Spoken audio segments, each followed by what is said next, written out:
All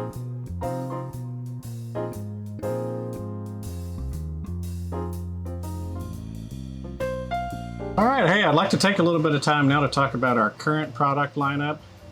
Back in the beginning, this is what the product that it all started with. This is the Smuggler's Whiskey.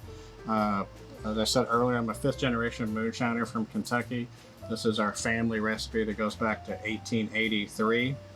So it's a moonshine recipe that basically aged in a barrel, and we use a special process, a patented process on it called TerraPure, which uses low frequency acoustic energy to simulate the changing of the seasons and make a sweeter, lighter bourbon whiskey.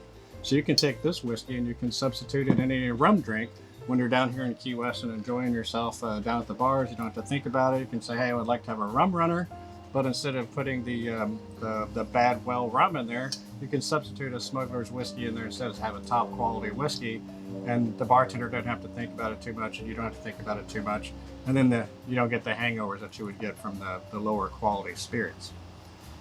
Then the second thing that we came out with was the Wrecker's Select Vodka, which designed the vodka just to be a pure, straightforward spirit. We also use the TerraPure process on it, but not for aging, but for cleaning. The TerraPure process that we use on the whiskey as a byproduct of that actually cleans the spirit. It reduces the congeners in the spirits by 70%. So we distill it 21 times, run it through the TerraPure process, and what you end up with is just the absolute cleanest spirit you could possibly have. And that's how I wanted the vodka, so that when you make a drink with the vodka, you only taste what you're mixing with it. You don't really get the ethanol taste from the spirit itself. The third product that we came out with is the Temple Pent's Revenge Rum. Temple Pent was a questionable character here in Key West back in the 1800s. He was they're a very famous family here in Key West, so we named it after Temple Pent. We're avenging his name, so to speak. Same thing, we have a very pure rum, but instead of just being a straightforward silver rum, I run it through the TerraPure process, but then add in uncharred oak so that you get the tannins and the flavors from the wood itself, but it doesn't actually age the spirit. So people will initially drink it thinking it's going to taste like a Bacardi or some other silver rum, and then they're very pleasantly surprised when they find out that it's actually got depth of character. So we're really proud of that product. And then one of our flagship products that we came out with a few years ago is the Death in the Afternoon Absinthe. So the Death in the Afternoon Absinthe is kind of is the basis for what our expansion of the company is. Key West is a Hemingway town. So Hemingway's house is here. He also had a house in Havana, Cuba, and he was known to drink absinthe.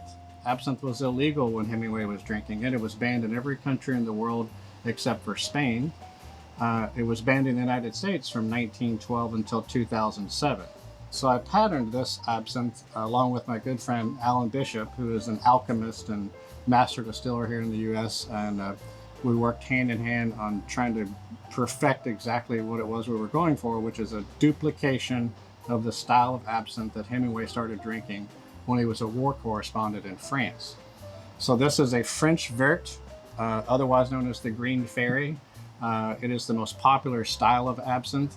It's called Death in the Afternoon because that's our nod to Hemingway. The Death in the Afternoon was his signature cocktail, which was absinthe and champagne. You never drink absinthe straight. That's a common mistake that people make when they drink absinthe for the first time. They'll do a shot of it. It's never drank as a shot.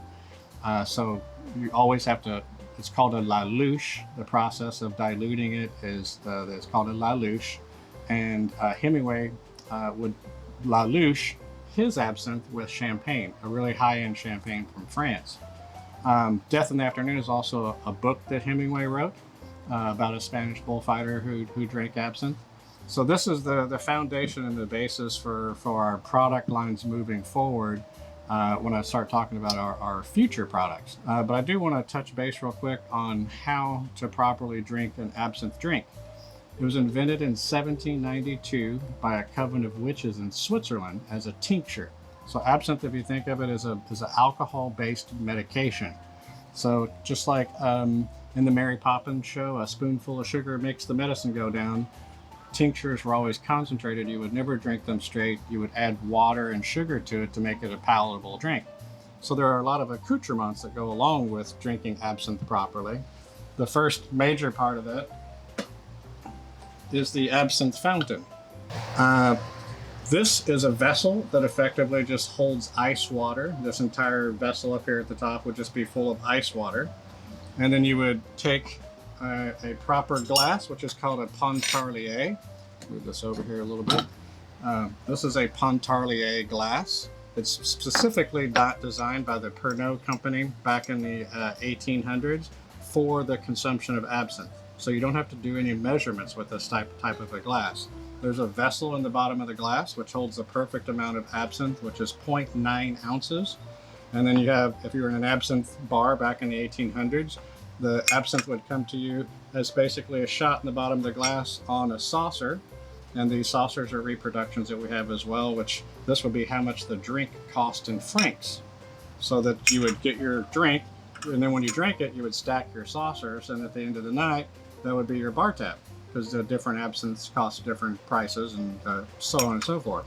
So anyway, you would have your absinthe poured in the glass, and then you sit on your saucer, and then you have an absinthe spoon. There's 1,000 different variations of absinthe spoon styles, different things. And this would be a personal item that someone would typically have with them and carry with them as a monogrammed or personal thing. You typically wouldn't use one that was in the facility. You would bring your own as something you would carry with you. So the absinthe is in the bottom of the glass. You would put the spoon on top, and you would take a sugar cube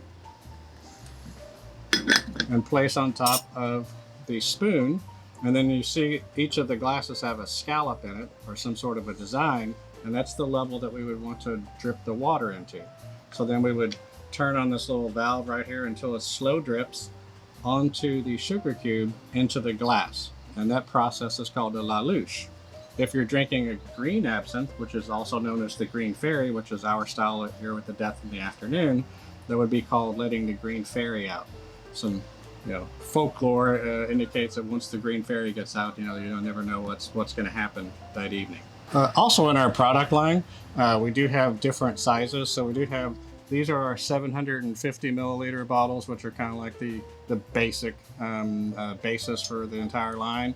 And then they do come in a 375 milliliter version, which is, some people call them pints and then half pints, but that actually no longer exists. They're in milliliters now. So this is a 375, which is half of one of these, 750, 375. And then these are called nips or airplane bottles. It's the 50 milliliter. So these are the little kind of souvenir bottles that we have as well. These are very popular with the tourists, literally just to buy them, take them home with them, or if somebody just wants to sample one of our products, this is a great way to sample one of our products, as well as a good souvenir. So now I'd like to talk a little bit about our new products and the future of the company and the direction that we're going, our planned expansion.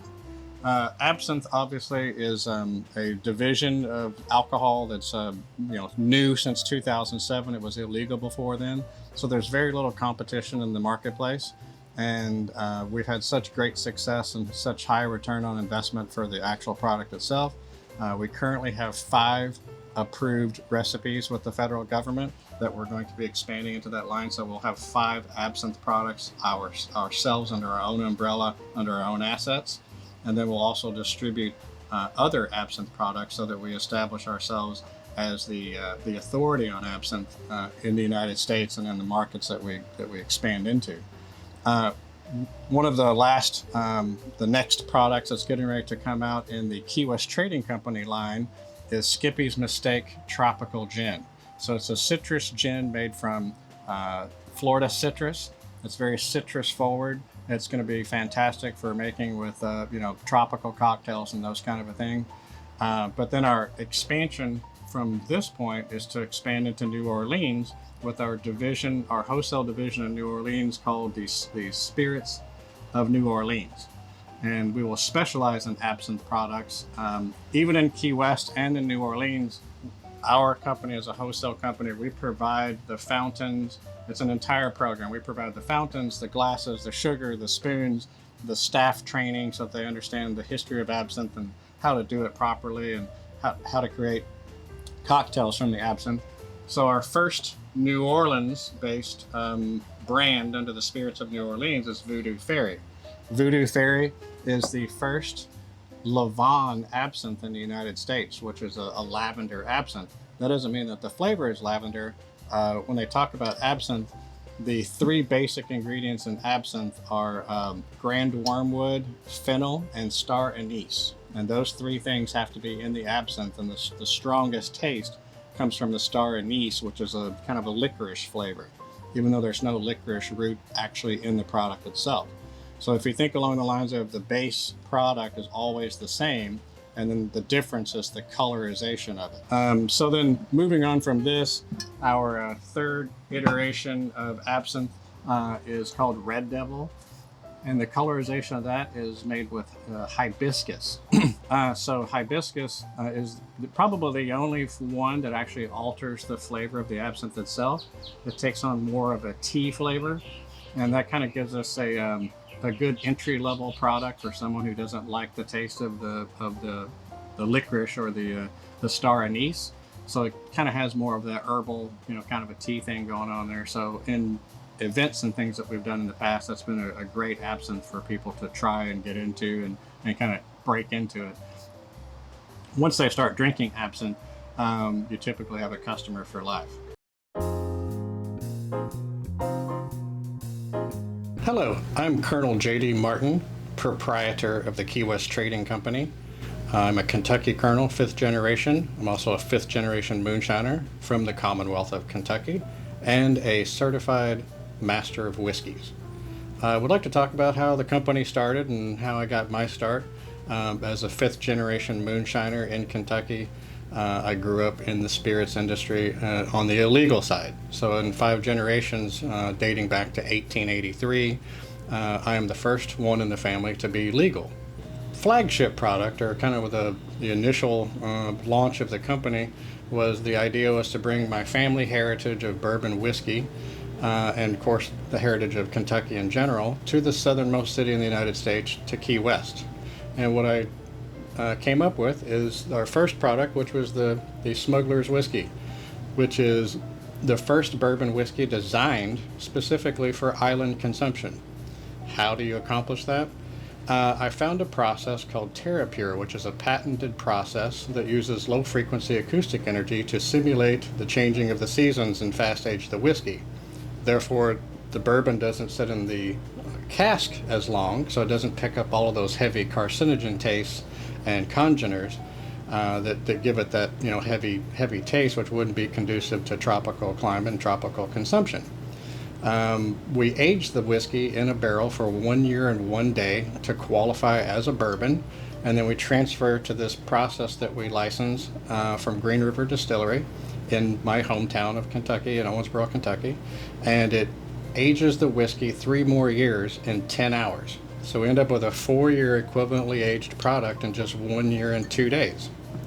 Therefore making the whiskey lighter, allowing more of the corn flavor to come out in it. Remember, this is a moonshine that's just been aged. Moonshine is white whiskey.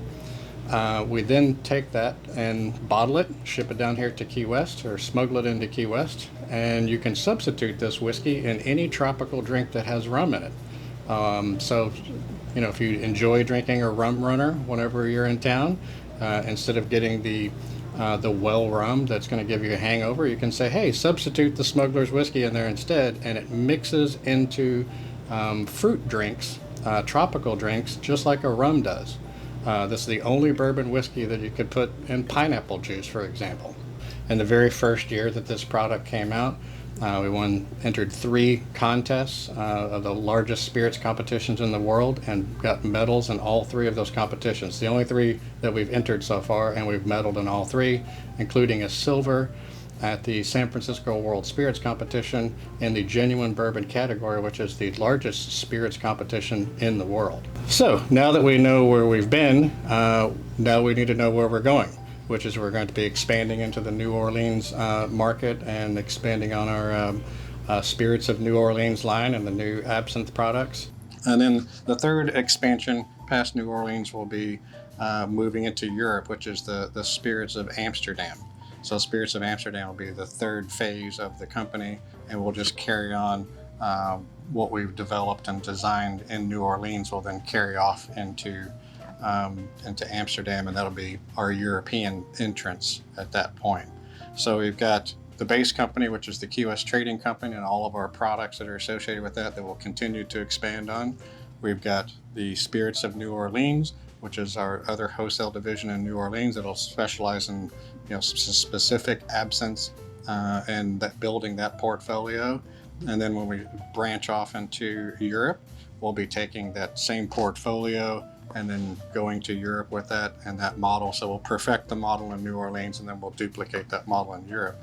And I feel, based on what we've learned so far, is that each of these steps will get progressively easier as we go along. As we've kind of blazed the trail, we've kind of cut our teeth and made our mistakes, and spent money where it didn't need to be spent, and determined there's money should be spent in other locations. So I'm very conservative in my estimations, moving into the future.